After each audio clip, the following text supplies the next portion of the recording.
glory bagimu, glory. Tidak ada nama selain Engkau yang layak kami agung-agungkan, kami tinggi-tinggikan. Engkau Bapa kami yang besar, yang ajaib. Terima kasih Bapa, terima kasih. Kau hadir di tengah-tengah kami Bapa, memberkati setiap kami. Engkau dengar, Kau lawat hati setiap kami ya Bapa.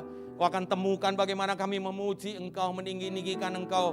Tuhan terima kasih untuk kesempatan demi kesempatan yang Kau berikan kepada kami. Kembali pada hari kudus-Mu ini kami orang-orang pilihan-Mu Tuhan. Jemaat, sidang jemaat pilihan-Mu Tuhan. Kami hadir bersama-sama di tempat ini. Bapa terima kasih memuliakan Engkau yang terus menjadi kerinduan kami Tuhan. Akan terus kami lakukan sampai akhir hidup kami Tuhan. Bapa terima kasih. Terima kasih Engkau juga berkati Tuhan. Saudara-saudara kami yang belum bisa hadir. Mereka yang menyaksikan ya Tuhan lewat Tuhan. Tuhan online, Tuhan kami percaya. Mereka pun juga akan diberkati hal yang sama ya Tuhan. Bapa terima kasih, terima kasih. Sebentar Bapa, kembali Kau akan perdengarkan apa yang menjadi isi hati-Mu buat kami hari-hari ini Tuhan. Bapa kami percaya Tuhan firman-Mu adalah Engkau sendiri. Kau akan memampukan kami untuk menerimanya ya Bapa. Terima kasih, terima kasih. Kembali mampukan hamba-Mu untuk menyampaikan apa yang menjadi isi hati-Mu dengan lugas dan sederhana ya Tuhan. Agar Tuhan saat kami setelah pulang dari tempat ini, kami percaya hidup kami Tuhan akan terus Tuhan Kau pakai lebih dan lebih lagi untuk menjadi saksi-Mu ya Tuhan. Bapa menjadi kepanjangan tangan-Mu, menjadi Tuhan ambasador-ambasador-Mu Tuhan. Bapa terima kasih, terima kasih. Di dalam nama Yesus, mari kita semua yang siap mendengarkan firman Tuhan. Sama-sama katakan, amin. Mari sekali lagi beri kemuliaan pada Tuhan. Silakan duduk, saudara yang terkasih. Terima kasih untuk tim worship, pemuji, pemusik, terima kasih. Saudaraku, saudara diberkati pagi hari ini, amin. Saya rindu melihat tangan-tangan diberkati.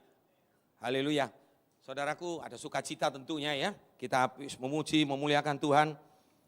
Saudaraku, mari kita mau pagi hari ini kembali kita mau belajar bersama-sama. Saudara, saya berikan tema khotbah saya berbicara tentang saksi itu, menjadi saksiku. Ini adalah pernyataan Tuhan, saudaraku. Ya. Kalau kita lihat hari-hari ini, minggu yang lalu, hari Minggu kita merayakan hari Pentakosta. Ya saudara, di mana kita tahu semua, Pentakosta ini adalah hari di mana saudaraku kita menerima ya, Roh Kudus, pencurahan Roh Kudus yang begitu luar biasa. So saudaraku, what's next ya? Apa yang menjadi pertanyaan selanjutnya? Apa yang harus kita lakukan setelah Roh Kudus itu kita terima? Mari kembali. Saya ajak tolong dibantu multimedia bisa ditampilkan. Saya percaya ayat ini ya kita udah sering dengar saudaraku, terlebih di hari-hari ini ya. Saudaraku, Kisah Para Rasul 1 ayat ke-8 berbunyi seperti ini. Tetapi kamu, saudara dan saya akan menerima kuasa ya. Kalau Roh Kudus turun ke atas kamu dan kamu akan menjadi saksiku di Yerusalem, di seluruh Yudea dan Samaria dan sampai ke ujung bumi. Katakan amin saudaraku. Saya percaya saudaraku kembali ya. Firman ini begitu tegas mengatakan ya, kita akan menerima kuasa saudaraku. Tapi ada syaratnya. Ya ada syaratnya kalau kita menerima Roh Kudus itu. Kita menerima Roh Kudus itu. Kalau Roh Kudus itu turun atasmu, kita terima dan kemudian kita akan menjadi saksi. Saudaraku, kita akan menjadi saksi Tuhan di Yerusalem, seluruh Yudea, Samaria, sampai ke ujung bumi. Saudaraku yang terkasih, ada dua hal. Ya, yang pertama-tama saya rindu sampaikan pada saudara. Hal yang pertama ya, tadi dari ayat ini tadi, hal yang pertama itu adalah Roh Kudusnya sendiri. Saudaraku, peran Roh Kudus. Dan yang kedua yang jadi topik kita, ya, menjadi pokok bahasan khotbah ya kita pada pagi hari ini adalah menjadi saksi, ya menjadi saksinya Tuhan. Saudaraku yang pertama mari kita lihat. Satu, saudaraku tentang Roh Kudusnya sendiri. Saya tuliskan di sini karena ini judul perikopnya.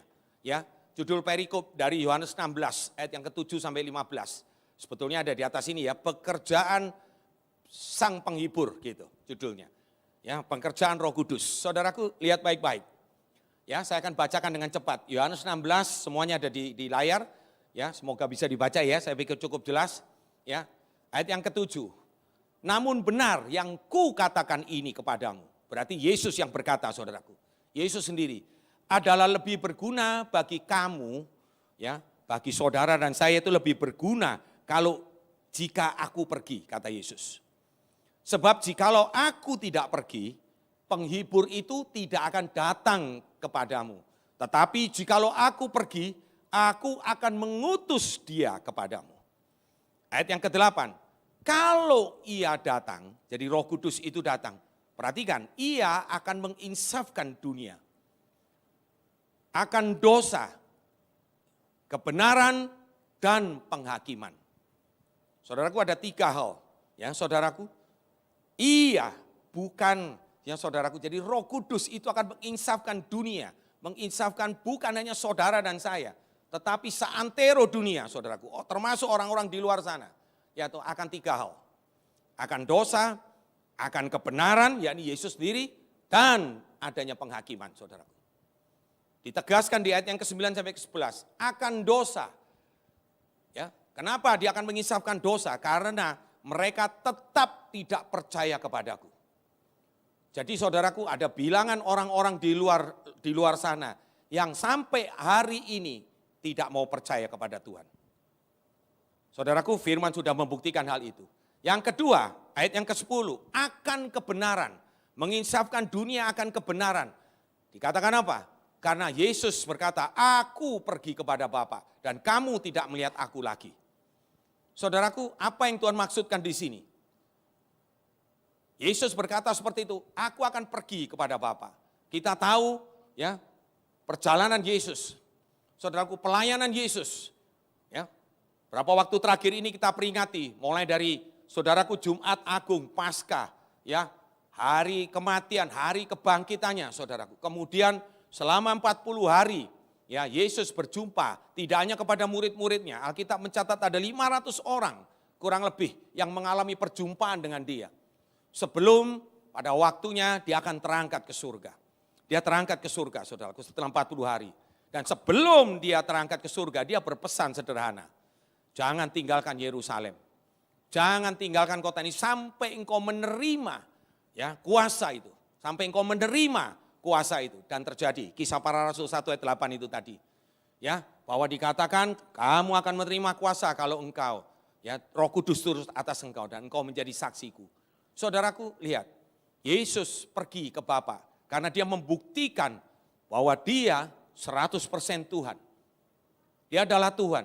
Sesuai yang digambarkan, saudaraku, dia mati untuk menebus dosa dunia ini. Menebus dosa saudara dan saya. Untuk kemudian dia terangkat, saudaraku. Ini buktinya. Dan yang terakhir, tolong kembali ditampilkan. Ya, penghakiman, saudaraku, karena penguasa dunia ini telah dihukum. Nah, saudaraku, dari gambaran ini sangat jelas betapa pentingnya arti Roh Kudus, kehadiran Roh Kudus di dunia ini. Saudaraku, karena tidak mungkin, di sini sangat jelas tadi dia, ia, Roh Kudus akan menginsafkan, saudaraku, menginsafkan dunia. Tetapi apakah Roh Kudus itu sanggup? Bukan berarti dia nggak sanggup ya, mungkin saya tarik bahasa saya, bukan nggak sanggup. Tapi saudara dan saya diperlukan, karena nanti kita akan belajar bersama-sama. Roh Kudus itu membutuhkan, Tuhan itu membutuhkan saudara dan saya. Katakan amin. Butuh saudara dan saya untuk menjadi pelaku-pelaku ini. Menginsafkan dunia ini akan dosa, akan kebenaran, dan kenyataan penghakiman yang akan terjadi. Nah, saudaraku, Roh Kudus itu butuh. Dari sini sebetulnya kita sudah mendapatkan satu pemahaman yang sederhana. Saudaraku, mungkin topik ini sudah sering kita dengar. Oh, menjadi saksi, betul saudaraku. Tidak sedikit, saya percaya hari ini banyak juga gereja akan berkata hal yang sama. Banyak hamba-hamba Tuhan akan berkata yang sama. Tapi saudaraku, mari kembali. Kalau Tuhan perdengarkan ini kepada kita, betapa pentingnya. Sepenting arti Tuhan bahwa dia harus naik ke surga. Supaya saudaraku, roh penghibur, roh kebenaran, roh penolong itu, yakni Roh Kudus, betul-betul turun ke dunia. Tadi pagi saya sampaikan saudaraku, kalau kita mau coba bandingkan, sesungguhnya buat saudara dan saya di era Roh Kudus atau kegerakan Roh Kudus ini, Sesungguhnya kita ini lebih diberkati daripada murid-murid Yesus. Mungkin saya katakan seperti itu. Benar ya saudaraku? Mau buktinya? Saudara, pada saat Yesus ada di muka bumi, yang pelayanannya cuma 3,5 tahun. Memang saudaraku, dia layaknya manusia, sama-sama manusia, betul? Kayak saya berhadapan dengan saudara. Yesus berhadapan dengan muridnya, seakan-akan seperti manusia. Memang disebutkan dia 100% manusia, tapi dia juga 100% Tuhan. Saudaraku, jadi berhadapan-hadapan seperti ini. Saudara, makanya pada saat Yesus akan terangkat ke surga, murid-muridnya itu merasa, bahkan pada saat Yesus berbicara ya di hadapan murid-muridnya tentang rencana agung kematiannya. Saudaraku, Petrus serta-merta berkata, wah silakan, semoga itu tidak terjadi guru. Diharapkan itu tidak terjadi guru. Sampai Yesus menghardik Petrus. Saudaraku, lihat, karena murid-muridnya itu merasakan hadirat Tuhan itu dalam bentuk seperti ini. Manusia dengan manusia, betul bukan? Walaupun dia 100% Tuhan. Saudara sekarang bayangkan Roh Kudus itu, saudara. Nanti kita belajar lagi lebih dalam ayat-ayatnya. Supaya enggak double nanti dibuka. Saudara bayangkan, Roh Kudus itu dinyatakan bahwa dia akan turun ke atas kamu, tinggal di dalam diri kamu untuk selama-lamanya. Saudaraku, jadi boleh dikatakan 24 jam sehari, Roh Kudus itu ada bersama-sama dengan kita. Saudara, bukankah ini satu anugerah? Ada amin? Satu anugerah. Tapi kenapa? Nanti kita lihat realitanya, kita lihat faktanya. Boleh dibuka kembali presentasinya, tolong. Ayat yang selanjutnya. Ya, saudaraku, perhatikan di sini. Pekerjaan Roh Kudus ini sangat jelas, saudaraku. Diprediksikan seperti ini. Boleh ayat selanjutnya? Oke. Baik, di sini masih di studio. Perhatikan saudaraku. Pekerjaan Roh Kudus ini, perhatikan. Ayat yang ke-12 selanjutnya. Masih banyak hal yang harus kukatakan kepadamu. Tetapi sekarang kamu belum dapat menanggungnya.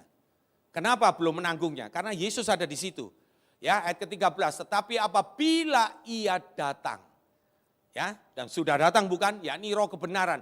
Ia akan memimpin kamu ke dalam seluruh kebenaran. Sebab ia tidak akan berkata-kata dari dirinya sendiri. Simak baik-baik ini saudaraku, camkan baik-baik. Dia enggak berkata dari dirinya sendiri. Tetapi segala sesuatu yang didengarnya, itulah yang akan dikatakannya. Dan ia akan memberitakan kepada kamu hal-hal yang akan datang. Ada amin saudaraku? Ayat yang ke-14 saya selesaikan. Ia akan memuliakan aku. Sebab ia memberitakan kepadamu apa yang diterimanya daripadaku. Segala sesuatu yang Bapa punya adalah aku punya. Sebab itu aku berkata, ia akan memberitakan kepadamu apa yang diterimanya daripadaku. Saudaraku, inilah pekerjaan Roh Kudus. Luar biasa bukan? Saudara bisa bayangkan kembali saat ini. Saudara mungkin kita sering dengar firman ini. Saya juga sering dengar ulang-ulang firman ini. Tetapi beberapa hari ini saudaraku, khususnya semalam, saya rasakan begitu luar biasa firman ini, begitu hidup. Saudara bayangkan Roh Kudus yang punya kondisi atau keadaan yang seperti ini. Dia menyampaikan hal-hal yang akan datang. Dia tidak berkata-kata karena dirinya sendiri, dia berkata-kata karena Tuhan yang mendorong dia. Dia menerima sesuatu dari Tuhan, dia sampaikan kepada kita. Dan Roh Kudus itu tinggal saudaraku dalam diri kita. Amin saudara. Maaf saya mau berkata, apalagi yang kita perlukan? Saudara perlu apa? Saudara hari-hari ini dengan keterpurukan situasi, memang di sisi yang lain nanti kita juga belajar. Atau kita lihat deh selanjutnya, ayo next. Tolong ya, kita lihat dulu nanti saya akan rangkumkan. Terus selanjutnya, nah perhatikan baik-baik, kembali masih tentang Roh Kudus. Ya, pekerjaan Roh Kudus atau peran Roh Kudus atau pernyataan Tuhan tentang Roh Kudus. Perhatikan baik-baik. Satu lagi ayat yang terkenal. Saudaraku, Yohanes 14 ayat 12. Aku berkata kepadamu, Yesus ini berkata ya kepada murid-muridnya. Saat ini berkata kepada saudara dan saya. Sesungguhnya barang siapa percaya kepadaku. Halo, siapa yang percaya di sini? Saya percaya kita semua akan angkat tangan.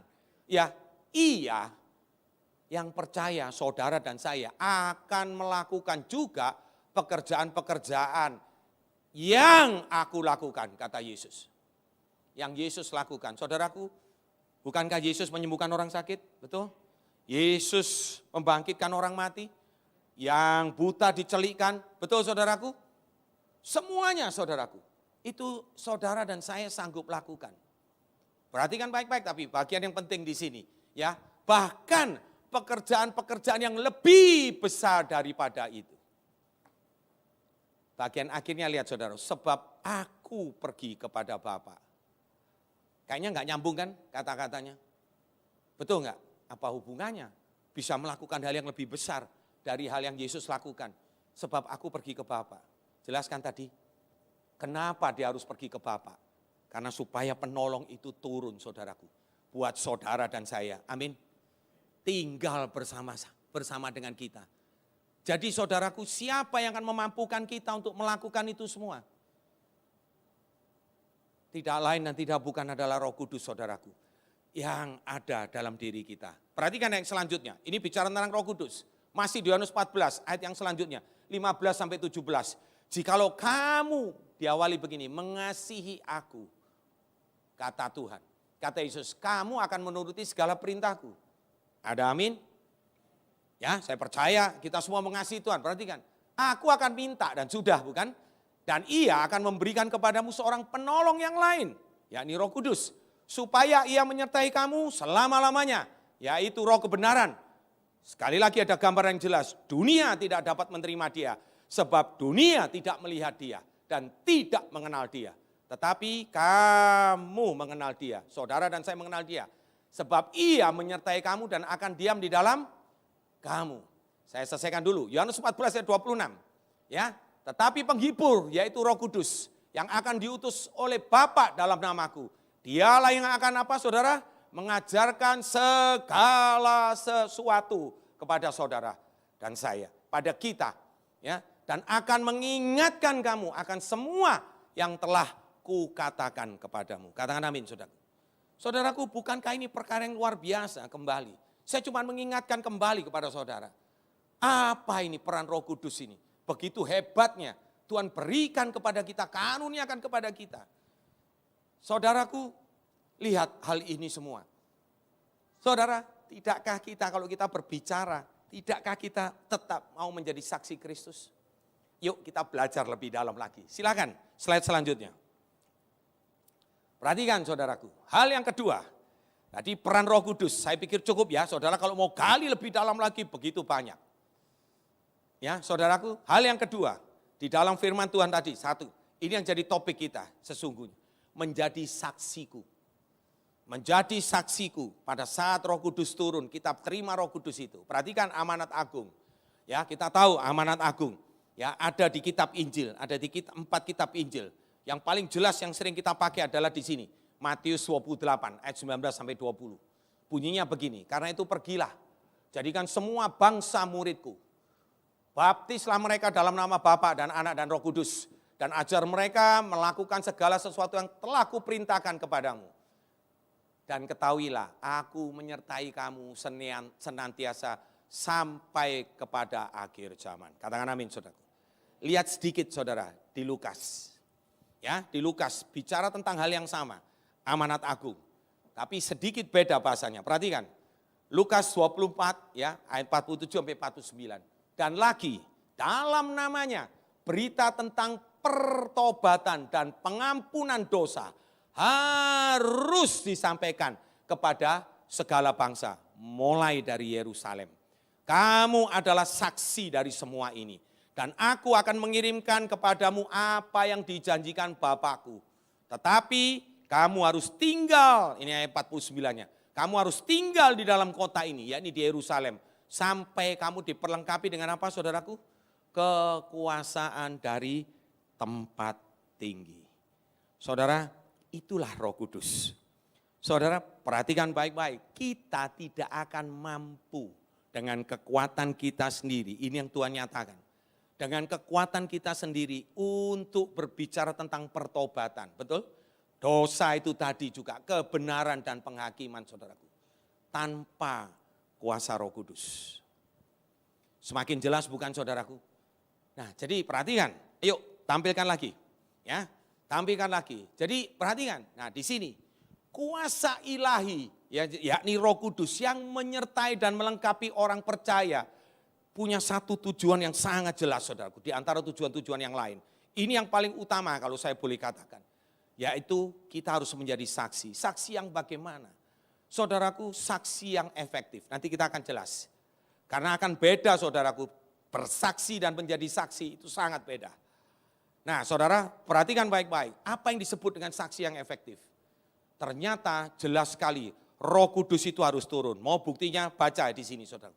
Kisah Para Rasul 10 ayat 38, ini berbicara tentang Yesus sendiri. Kisah Para Rasul 10 ayat 38 berbunyi begini, yaitu tentang Yesus dari Nazaret.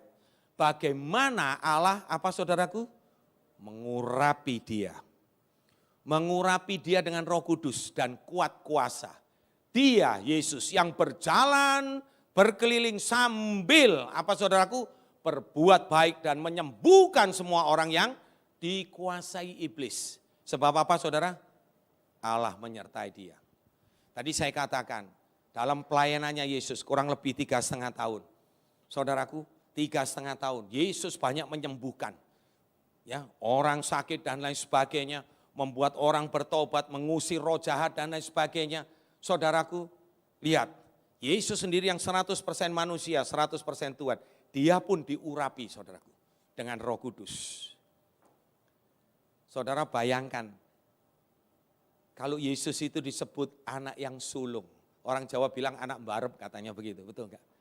Saudara dan saya, saudaraku, kita sama-sama ahli waris anak Tuhan yang ditentukan, ahli waris Tuhan, betul? Saudaraku, kita ini kayak saudara-saudara Yesus. Apakah Tuhan itu tidak adil? Kalau Yesus diperlengkapi dengan itu, saudara dan saya pun diperlengkapi hal itu. Kembali kalau dikatakan Yesus bisa melakukan hal yang seperti itu, kita pun bisa melakukan bahkan jauh lebih besar. Karena ada pernyataan Roh Kudus. Ini yang saya mau tekankan kepada saudara, penekanan. Ada Roh Kudus yang menyertai kita. Bukankah ini luar biasa, saudaraku? Amin.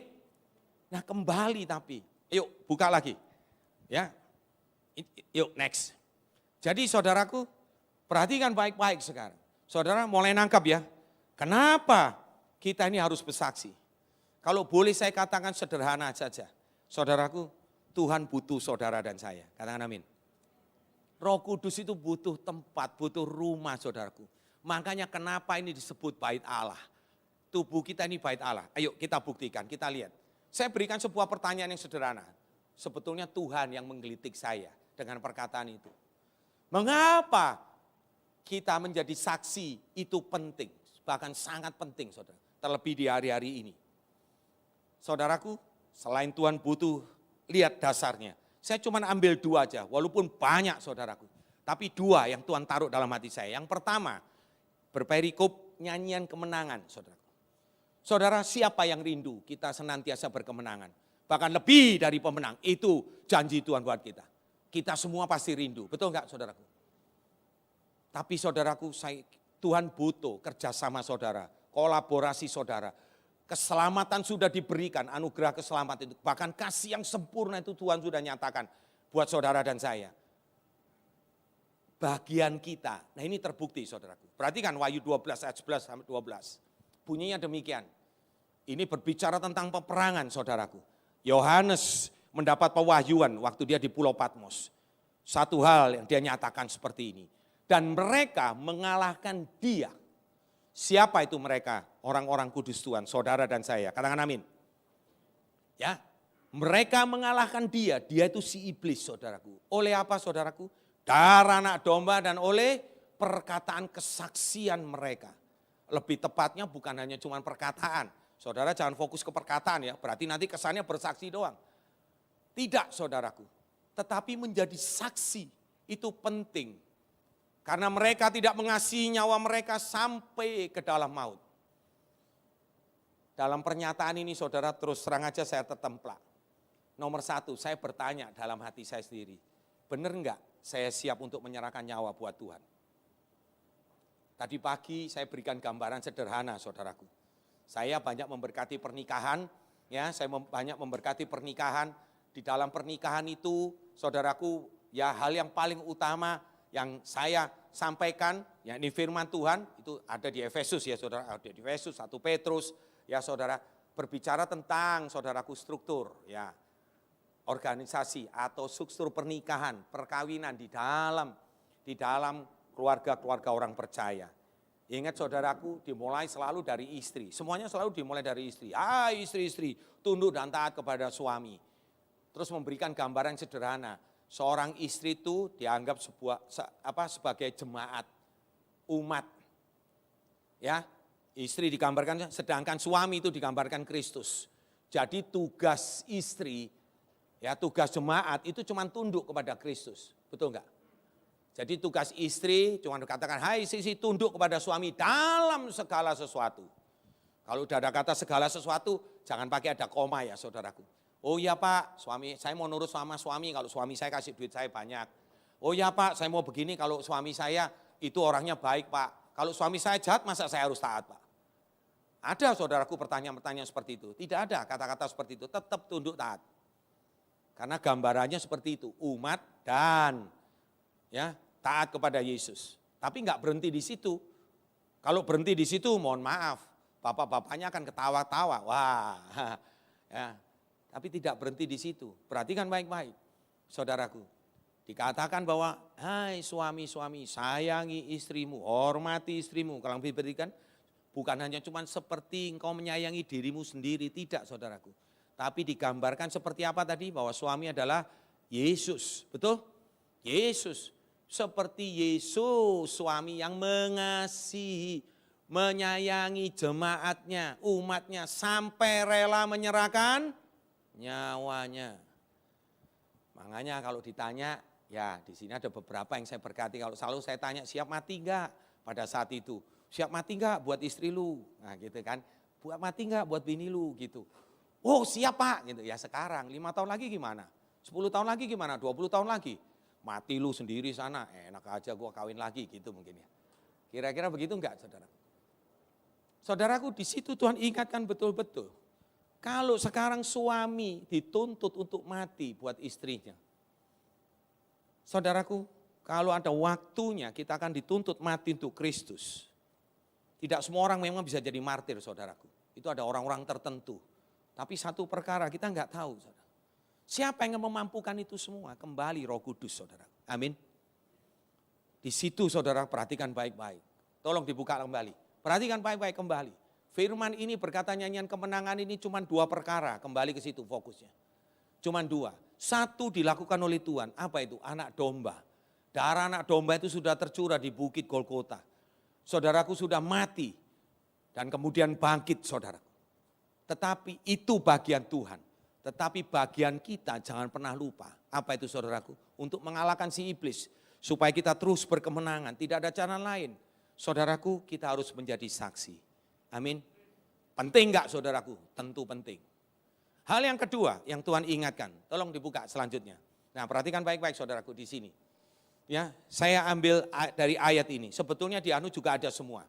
Ya, di keempat Injil itu ada semua. Ini berbicara tentang keadaan akhir zaman. Saudara kita tahu bukan? Ya, Yesus ya berserta dengan murid-muridnya saat murid-muridnya bertanya kapan guru kesudahan itu akan datang. Oh, akan ada peperangan, akan ada sakit, penyakit, saudaraku, dan lain sebagainya. Kalau saudara cek and recheck satu persatu, saudaraku peperangan, ya sekarang terjadi. Sakit, penyakit, apalagi sudah, saudaraku.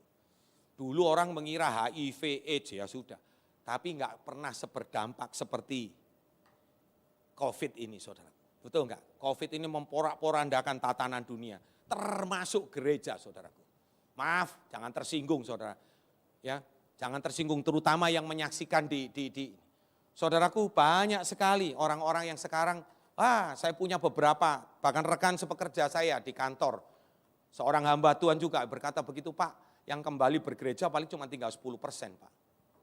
Dari sekian ribu jemaat yang kembali paling cuma, bahkan pengerjanya hilang separuh Pak. Hilang 50% pengerjanya. Katanya mereka bilang lebih nyaman kok di online kok. Lebih nyaman, saya bisa putar seluruh hamba Tuhan seluruh dunia. Bahkan ini ada istri saya pun juga ada, saya punya pembantu yang kebetulan orang percaya juga saudaraku. Sudah kerja hampir 13 tahun dengan saya. Sekarang dia bisa bangga, Pak saya bisa dengarkan khotbah gembala A, bisa dengarkan khotbah gembala B. Terus saya cuma tanya, so what kalau kamu bisa begitu? Terus kalau kamu bisa begitu apa? Berubah enggak hidup kamu? Kamu jalani enggak firman Tuhan ini? Percuma kalau kamu cuma dengar hamba Tuhan sehebat apapun juga. Percuma, yang paling penting penerimaan kamu bagaimana. Setelah itu ketaatan kamu untuk melakukan firman itu. Kamu jangan bangga bisa melakukan itu semua. Mending bagi saya kamu tertanam di sebuah gereja lokal. Udah dengar itu, ini kalau mau buat tambahan boleh. Buat tambahan. Tapi siapa yang merawat kamu? Itu gembala, jemaat setempat. Jadi kamu harus tetap tertanam. Saudaraku, hari-hari ini hati-hati ya dengan jebakan itu. Saudaraku, kembali musuh paling utama kita orang-orang percaya itu apa? Kenyamanan, saudaraku. Termasuk menjadi saksi ini. Ayo kita lihat sekarang. Saya jawab, lihat saudara buka. Ya, yuk saya mau baca sedikit. Kembali tolong ditampilkan. Ya, perhatikan ya. Saya cuplik, saudara nanti baca dari awal. Sebetulnya ada satu clue, ada satu kunci ya di awal. Tapi lihat ini dulu, saudara. Ya, perhatikan, saya baca. Setelah kita tahu bahwa ada deru perang dan lain sebagainya, perhatikan. Ya, ini nggak enak didengar. Tapi saya harus sampaikan kepada saudara. Perhatikan, pada waktu itu kamu, saudara dan saya akan diserahkan supaya apa, saudara? Halo? Disiksa, nggak enak ya. Dan hanya disiksa. Dan kamu akan dibunuh. Dan akan dibenci. Sama siapa, saudaraku? Semua bangsa. Oleh karena apa? Bukan karena saudara jahat, bukan karena saudara pelit, bukan saudara apa, bukan karena saudara lah intinya. Tetapi karena apa? Karena nama Kristus, karena nama Yesus, saudara akan disiksa, akan dibunuh, dibenci oleh semua bangsa. Saudara firman yang nulis, bukan saya saudaraku. Ya. Dan banyak orang akan murtad saudaraku. Saudara akan kompromi dan mereka akan saling menyerahkan dan saling membenci.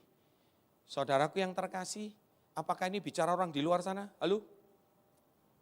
Halo, saudara, boleh enggak saya bertanya pada saudara, apakah ini bicara orang di luar sana? Orang yang tidak mengenal Tuhan? Karena kalau saya bacakan, atau saya bacakan lebih lanjut. Banyak nabi palsu akan muncul dan menyesatkan banyak orang. Selalu dengan kata banyak orang. Dan karena makin bertambahnya kedurhakaan, karena apa saudaraku? Ya udah, semuanya enggak mau, kenyamanannya terusik. Ya, banyak orang begini takut disiksa, takut dibunuh, takut dibenci. Siapa sih yang enggak takut? Ah Pak Andri berlaku aja ngomong kayak begitu di depan. Coba kalau itu terjadi pada Pak Andri. Saya enggak tahu saudaraku. Tapi pada saat kejadian itu terjadi banyak cerita saudaraku. Banyak cerita. Terutama maaf nih ada teman-teman kita, para hamba-hamba Tuhan waktu itu ya dulu di China bagaimana. Katanya kalau orang di China kalau enggak jadi hamba Tuhan, kalau enggak pernah merasakan disiksa, merasakan penjara, bukan hamba Tuhan katanya begitu. Wow. Ya saudaraku, bahkan itu bukan cuma orang laki-laki yang masih ada, nenek-nenek tua. Yang sedikit-sedikit disobek, dikasih supaya bisa baca Alkitab. Alkitabnya disobek-sobek, dia yang ditangkap saudaraku. Heran, yang nyiksa tega juga ya, nenek-nenek disiksa masih. Saudaraku, bayangin. Bisa seperti itu saudaraku. Nah jadi inilah, jadi perhatikan saudaraku, lihat kayak seperti ini. Makin bertambahnya kedurhakaan apa yang terjadi saudaraku? Maka kasih kebanyakan orang menjadi, saudaraku ingat Galatia 5 tentang buah roh berbicara apa saudaraku? Nomor 1 aja paling gampang. Nah. Buah roh itu nomor 1 apa? Oh berarti hebat ini. Tepuk tangan dong. Oh ini jemaatnya hebat ini. Kasih nomor 1 saudaraku. Nomor 1 itu kasih. Bayangin saudaraku. Berarti kalau kasih itu kebanyakan orang. Sekali lagi jangan kepancing dengan kebanyakan orang. Bukan orang di luar sana saudaraku. Yang disebut kebanyakan orang itu siapa? Kita. Saudara dan saya. Saya percaya kalau saya tanya satu persatu deh pribadi dah. Ada yang mau jadi begini, enggak ada yang mau Pak. Betul. Tapi ini fakta loh saudaraku. Dan hari-hari ini terbukti kok. Dengan WFH jadi bagaimana, dengan COVID ini bagaimana. Sekarang peperangan, harga minyak jadi naik. Enggak hanya minyak bumi, minyak goreng juga ikut naik. Ibu-ibu udah pada pusing. Betul enggak? Semuanya saudaraku, keadaannya itu menghimpit. Dan memang betul bukan, keadaan akhir zaman enggak semakin baik saudaraku. Kalau saudara baca betul-betul ini baru permulaan penderitaan. Tulisannya itu begitu di Alkitab, coba cek dengan Alkitab saudara. Permulaan penderitaan, enggak enak saudaraku, baru permulaan. Lah akhirnya gimana Tuhan? Permulaannya sudah babak belur, betul enggak? Ya saudaraku mari. Makanya enggak ada jalan lain saudaraku. Kita perlu Roh Kudus. Buah roh itu jelas nomor satu kasih saudaraku. Itu given. Kalau saudara ada Roh Kudus kasih itu. Makanya untuk ngecek saudara Roh Kudus. Ya saudara betul-betul berkolaborasi dengan saudara atau tidak. Saudara masih punya kasih enggak? Kalau saudara enggak punya kasih, amit-amit saudaraku. Karena itu yang nomor satu. Katanya orang yang paling susah penguasaan diri katanya. Betul enggak? Saudara dari buah roh ada 9 kan? Kasih, damai sejahtera, sukacita, kebaikan, kemurahan, kelemah lembutan saudaraku. Sampai penguasaan diri. Perhatikan saudaraku, kasih kebanyakan orang itu menjadi dingin. Berarti mereka abaikan Roh Kudus. Apakah Roh Kudus tinggalkan saudara? Tadi pagi saya juga sampaikan, maaf kalau saya salah. Saya sih pribadi saya kurang setuju. Kalau kita enggak melakukan kekudusan, maaf kali-kali kita jatuh dalam dosa. Terus Roh Kudus itu tinggalkan kita. Kita enggak rohani, rohana lah gitu aja. Ya toh, terus Roh Kudus itu tinggalkan kita katanya. Saudaraku, saya cek and recheck cuma ada satu. Memang pada saat itu Saul dikatakan, ya toh Roh Allah undur dari dia. Karena dia sudah enggak taat lagi. Betul. Saya cuma temukan itu, tapi itu zaman perjanjian lama. Perjanjian baru setelah dicurahkan Roh Kudus. Yohanes 14 tadi mengatakan menyertai kamu, kapan saudara? Selama-lamanya. Amin. Saudara, cuma saudara kalau berbuat dosa, saudara sudah merasa apa saudaraku? Saudara merasa enggak pantas, enggak layak, saudara dapat tekanan. Roh Kudusnya enggak muncul. Saudara enggak berkolaborasi dengan Roh Kudus, saudara berputar dengan itu, fokusnya kepada itu, fokus kepada dosa saudara. Saudara itu jebakan saudaraku. Padahal roh yang berkuasa yang begitu hebat, begitu luar biasa memampukan saudara, itu tinggal bersama dengan kita. Rugi dong kalau saudara enggak, maaf, mungkin bahasanya kurang enak, saudara enggak berkolaborasi, saudara enggak memanfaatkan hal itu, betul enggak? Saudara seakan-akan saudara punya fasilitas semuanya, tapi saudara enggak mau jalankan. Betul enggak saudaraku? Betul enggak? Ini sudah bukan barang baru saudaraku, tapi saya ingatkan kembali kepada saudara. Tuhan perlu saudara dan saya untuk menjadi ambasadornya Tuhan. Untuk menjadi, yaitu dengan menjadi saksiku. Ayo lihat lagi, tolong kembalikan ininya, presentasinya, biar cepat. Ya, perhatikan di situ saudara. Ya kasih kebanyakan orang jadi ingin, tapi orang yang bertahan sampai pada kesudahnya akan selamat. Dan Injil kerajaan ini akan diberitakan di seluruh dunia menjadi kesaksian bagi semua bangsa. Sesudah itu barulah tiba kesudahannya. Jadi penting gak saudaraku? Dua hal aja saya lihat penting. Oke, yuk next. Dengan cepat. Dengan cepat. Yuk saya masuk intisarinya sedikit. Ya lebih dalam lagi. Apa itu saksi? Apa itu saksi? KBBI menuliskan begini. Ya ada 6. Ya dengan cepat. 1, 2, 3 di layar pertama. Orang yang melihat atau mengetahui sendiri suatu peristiwa atau kejadian. Contohnya sederhana ya. Siapa saksinya bahwa saya berbuat begitu? Langit dan bumi yang menjadi saksi. Ya itu contoh aja. Yang kedua, jelas ya. Yang pertama ya. Orang yang diminta hadir pada suatu peristiwa yang dianggap mengetahui kejadian tersebut. Agar pada suatu ketika apabila diperlukan dapat memberikan keterangan yang membenarkan bahwa peristiwa itu sungguh-sungguh terjadi. Contohnya 2 orang itu ikut menandatangani kontrak sebagai saksi. Jelas ya?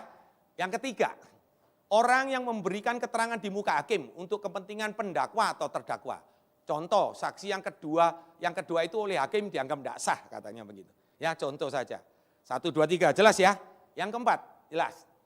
Yang keempat, keterangan atau bukti yang diberikan oleh orang yang melihat atau mengetahui. Ya peristiwa ya, satu peristiwa. Yang kelima, bukti kebenaran. Contoh, ia berani memberikan saksi dengan sumpah. Yang keenam, orang yang dapat memberikan keterangan guna kepentingan penyidikan, penuntutan, dan peradilan tentang suatu perkara pidana yang didengarnya atau dilihatnya, atau dialaminya sendiri. Ya, saudara-saudara bisa searching gini di Google. Ya, KBBI kayak seperti ini. Kalau saya boleh satu simpulkan sederhana, saudaraku, seorang saksi adalah seorang yang mengetahui dengan tepat, persis gitu ya, dan benar dari suatu perkara atau peristiwa. Dan ia bersedia atau menceritakan tentang perkara yang dilihat dan diketahuinya itu saksi. Ada yang nyanggah? Setuju ya? Jelas ya? Itu saksi. Yuk, jelas. Berarti kalau kita bicara tentang saksi Kristus, next, tolong. Ya, berarti kalau kita bicara tentang saksi Kristus, tadi sudah dapat gambaran saksi. Berarti kita mengetahui kebenaran tentang Kristus. Saya stop dulu di sini. Saudaraku, berapa waktu yang lalu kita semua para pengkhotbah di sini tuh belajar betul-betul, ya. Panggilan Tuhan, nama kebesaran Tuhan, ada Yehova Gemolah dan lain sebagainya. Wah, saudaraku, banyak. Tujuannya apa? Satu, saudaraku. Ngeri, ada satu firman yang berkata bukan di Hosea, umatku binasa karena tidak mengenal aku. Yang lebih gawat lagi kalau dilanjutkan bunyinya, kenapa binasa? Karena enggak mau mengenal aku, sebab engkau yang menolak pengenalan akan aku. Loh lah lebih serem saudaraku, betul enggak? Tuhan istilahnya sederhananya gini, Tuhan sudah memberikan dirinya, ini loh aku. Ayo kenalan sama aku. Terus kita, enggak mau. Kira-kira kayak begitu saudara sederhananya. Saudaraku maaf saya pakai bahasa ini ya saudara. Kurang ajar betul kita ini. Betul enggak? Dia yang begitu mulia, yang begitu luar biasa, sampai menyerahkan anaknya untuk menyelamatkan kita. Karena begitu besar kasih Allah akan dunia ini. Saudaraku maaf, saya contoh saya, jangan ngomong saudara nanti saudara tersinggung nanti. Saya yang enggak benar, saudaraku. Tukang mabuk ini, itu dan lain sebagainya. Itu istri saya ada di sini. Tukang mabuk, begini, saya pakai narkoba dan lain sebagainya. Orang dicomberan lah, orang jorok. Orang kotor saya ini. Tapi begitu Yesus datang, dia peluk saya. Tidak peduli sekotor apapun saya. Maaf, enggak peduli sekotor apapun saudara. Senajis apa saudara. Dia tetap peluk kita. Amin. Dia tetap peluk kita saudaraku. Dan dia perlengkapi kita dengan segala sesuatu. Saudaraku, masa kita enggak mau? Makanya kita belajar saudaraku. Kita enggak mau kenal Tuhan itu benar-benar. Kenal Tuhan itu benar-benar. Kadang-kadang saya berani katakan, saudaraku tidak cukup kita beribadah cuma seminggu sekali. Terlalu kencang saudaraku di sana. Pergumulan atau situasi keadaan akhir zaman yang harus kita hadapi. Apalagi kita harus jadi saksi. Saudaraku, mari bangkitkan diri kita. Sungguh-sungguh saudaraku. Saudaraku, taruh di benak saudara, dalam pikiran saudara, mindset saudara, aku harus menjadi saksi. Yuk kita lanjutin lebih dalam. Waktunya berjalan terus. Maaf ya saudara, silakan, ayo. Tolong bantu. Nah perhatikan ya, jadi kita mengetahui segala kebenaran, kalau saya boleh tambahkan, tentang Kristus. Dan kita lalu mau membicarakan, menceritakan, saudaraku menyatakan, ya, memperkenalkan hal itu kepada orang lain atau kepada banyak orang. Setuju enggak saudaraku? Halo, setuju enggak saudara? Saudara enggak peduli siapa saudara, Pak, saya masih muda. Mungkin oma-oma bilang, Pak, saya udah oma-oma, bisa apa? Bisa apa? Saudaraku, enggak ada batasannya seperti itu, saudaraku. Ayo kita harus jadi saksi. Jadi saudaraku, saya highlight di situ, menjadi saksi. Nah ini, masuk lebih dalam lagi ya, bukan hanya sekedar bersaksi. Menjadi saksi bukan sekedar cuma hanya bersaksi, saudaraku. Ya, perhatikan, seseorang bisa bersaksi tanpa menjadi saksi. Loh, apa itu Pak? Apa itu Pak? Bisa bersaksi tanpa menjadi saksi. Ya, contoh sederhana aja. Tuhan Yesus itu baik loh. Ya, katanya Pak Nolvin. Saya enggak pernah alamin sendiri. Ya, sama juga kita ngomong, Pak itu di sana ada, ya bukan saya mau nyamakan ya Tuhan Yesus dengan makanan ya, tidak. Tapi ini sekedar contoh aja supaya kita mengerti. Oh Pak itu ada nasi goreng di sana enak loh Pak. Kamu udah pernah makan? Belum. Terus kamu tahu enak dari mana? Ya dikasih tahu teman. Ya ampun. Betul enggak? Kita bersaksi Kalau makanan itu, ya toh, makanan itu enak. Tapi kita nggak pernah nikmati. Jadi bersaksi itu bisa seperti itu saudaraku. Tapi kembali, tapi kalau seseorang tidak bisa menjadi saksi, kurang bisa ya. Tidak bisa menjadi saksi tanpa apa? Bersaksi. Jelas saudaraku. Jadi di sini kita mendapat gambaran. Menjadi saksi Kristus. Itu gambaran sederhananya apa saudara? Seluruh hidup kita, seluruh keberadaan kita, itu adalah sebuah kesaksian tentang Kristus. Amin. Wah enggak mudah saudaraku. Izinkan saya buka sebuah firman Tuhan. Tuhan ingatkan sekarang. Saudara, saya pakai coba tadi di Matius 24 bisa bantu saya? Coba tampilkan Matius 24 ayat yang pertama. Coba tolong bantu saya bukain. Perhatikan baik-baik. Ayat ini saudara kalau lihat di Alkitab ya. Lihat di Alkitab. Ayat ini mendahului sebelum Yesus berkata tentang akhir zaman. Ayat ini mendahului ayat 1-2. Bunyinya begini. Sesudah itu Yesus keluar dari bait Allah lalu pergi. Maka datanglah murid-muridnya dan menunjuk kepada bangunan-bangunan bait Allah. Perhatikan. Yang ditunjuk apa saudaraku? Bangunan-bangunan bait Allah. Ayat yang kedua. Tolong bisa di ayat yang kedua. Ia berkata kepada mereka. Ianya Yesus. Yesus berkata kepada murid-muridnya. Kamu melihat semuanya itu? Aku berkata kepadamu, sesungguhnya tidak satu batu pun yang di sini, ya, tidak satu batu pun di sini akan dibiarkan terletak di atas batu yang lain. Semuanya akan diruntuhkan. Saudaraku, apa artinya? Setelah ini baru Yesus berkata tentang itu. Karena murid-muridnya bertanya kembali, kapan kesudahan itu akan terjadi? Saudaraku, ini loh berbicara, tolong balik ke ini. Tolong balik ke itu tadi. Ya, tolong balik. Sebetulnya kalau saudara baca di Lukas itu lebih jelas. Dikatakan bahwa ada sesuatu yang kokoh di situ. Ya, murid-muridnya melihat itu sesuatu yang kokoh, saudaraku. Bangunan yang kokoh. Itu berbicara tentang keakuan kita. Makanya Yesus berkata sangat jelas di awal. Kamu mau tonjolkan keakuanmu atau alias keangkuhan dirimu, itu semua akan hancur. Semua itu akan hancur. Dan Tuhan tidak mau itu terjadi. Justru Tuhan mau kita ini menjadi saksi Kristus itu apa? Keseluruhan hidup kita itu utuh, saudaraku.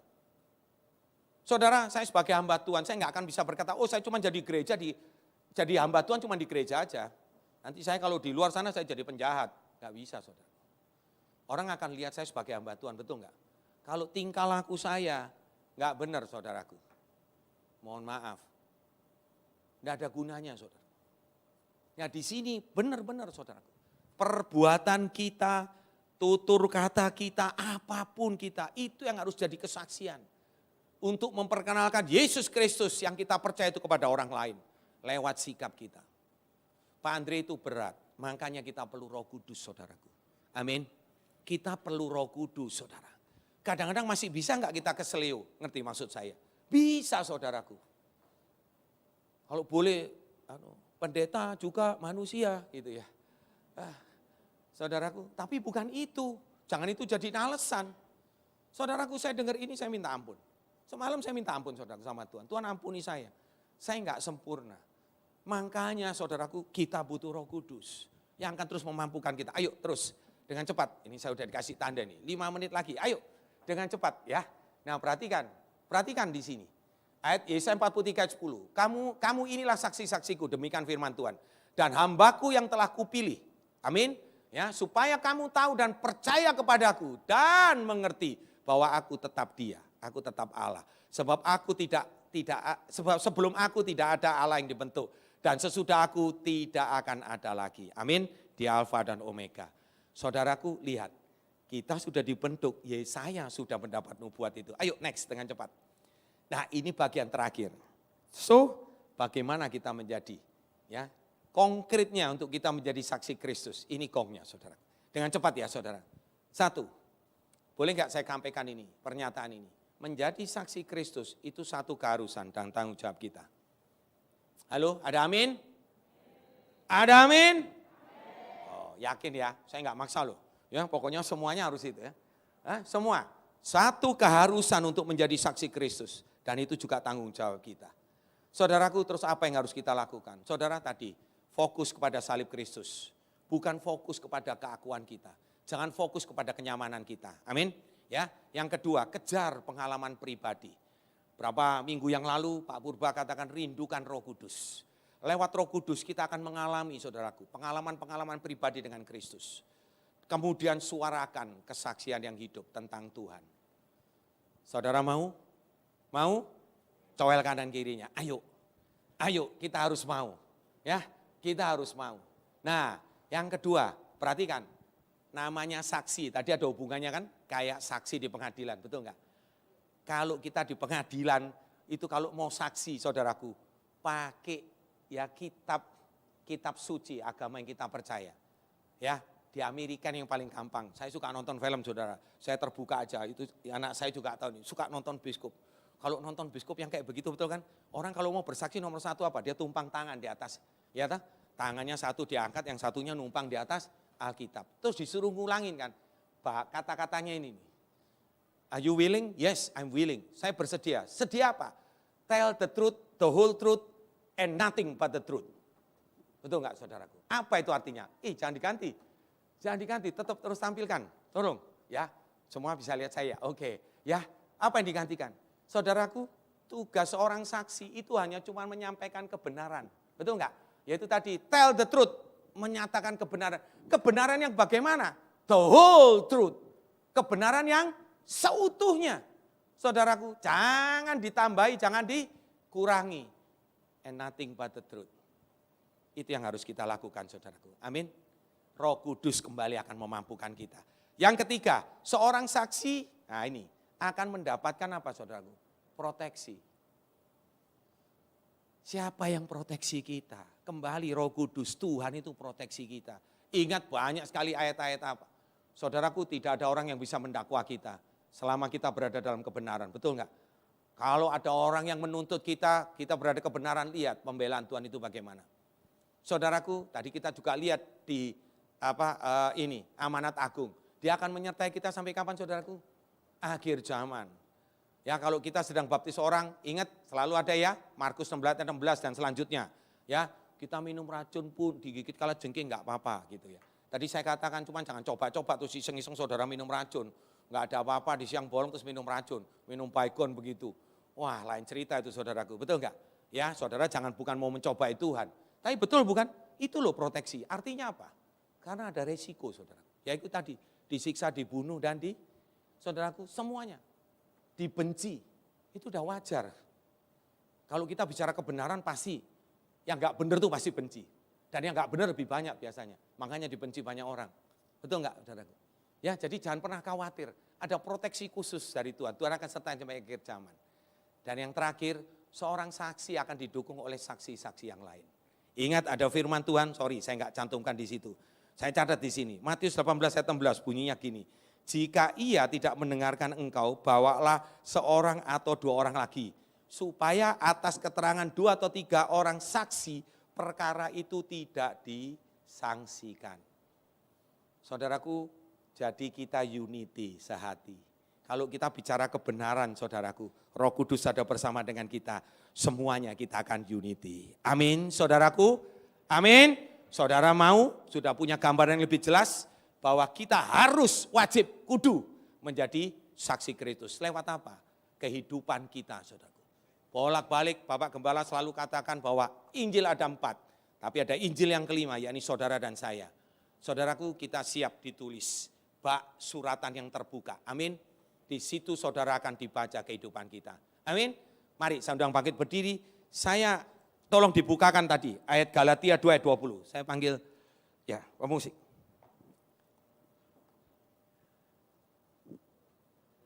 Saudaraku, sebagai penutup, ayat penutup, saya ambil contoh sosok Paulus. Saudaraku, Paulus yang menulis di Galatia ayat 20 ini bunyinya begini. Namun aku hidup, tetapi bukan lagi aku sendiri yang hidup. Melainkan apa, saudaraku? Kristus yang hidup di dalam aku. Dan hidupku yang kuhidupi sekarang di dalam daging adalah hidup oleh iman kepada Yesus, kepada anak Allah yang telah mengasihi aku dan menyerahkan dirinya untuk aku. Saudaraku, kita tahu siapa Paulus. Ya, dia dari Saulus, penyiksa dan lain sebagainya, dia banyak melakukan ini. Dia juga ahli termasuk ahli Farisi dan lain sebagainya.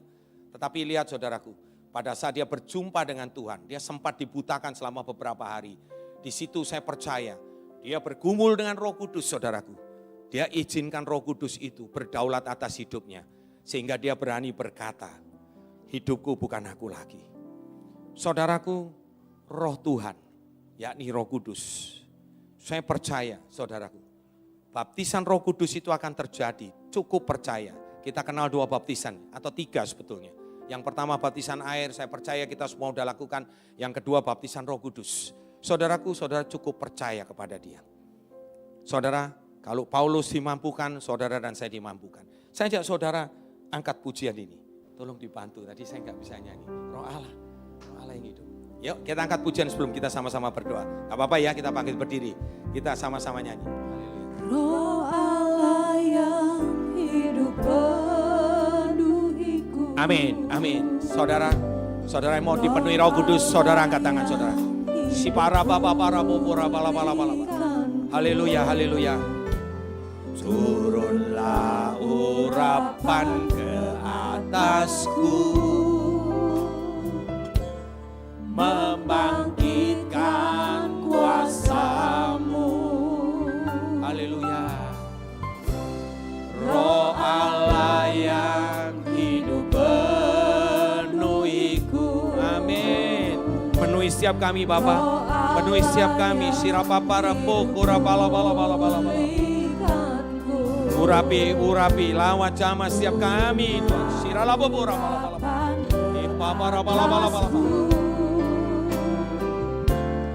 Membangkitkan kuasa-Mu, membebaskan hidup yang terbelenggu, menjadi saksi, memulihkan hati mereka yang terluka, menjadi saksi bagi Kristus. Haleluya. Mata rohani orang-orang yang dikirimkan kepada kita dibukakan. Haleluya. Jadikan kami alat-Mu Bapa, menyatakan kebesaran kuasa-Mu. Sekali lagi katakan, membebaskan hidup yang terbelenggu. Amin, amin. Bagi setiap kami Bapa. Haleluya. Hati mereka yang terluka, serta mencelikan mata yang buta. Jadikan hidupku alat-Mu, dipenuhi urapan baru, menyatakan kebesaran kuasa. Sekali lagi katakan lebih dengan semangat. Membebaskan hidup yang terbelenggu. Terima kasih Bapa. Menjadi saksi-Mu adalah satu keharusan buat kami. Menjadi tanggung jawab buat kami Bapa. Terima kasih ya Tuhan. Kau kirimkan Roh Kudus-Mu untuk memampukan kami, memperlengkapi kami Tuhan. Bapa terima kasih. Pakai Tuhan anak-anak-Mu di tempat ini. Baik yang ada di sini maupun Tuhan yang ada di rumah. Bapa pakai setiap kami, siapapun kami Tuhan. Siapapun kami Yesus. Menyatakan kebesaran kuasa-Mu. Haleluya. Menyatakan kebesaran kuasa-Mu.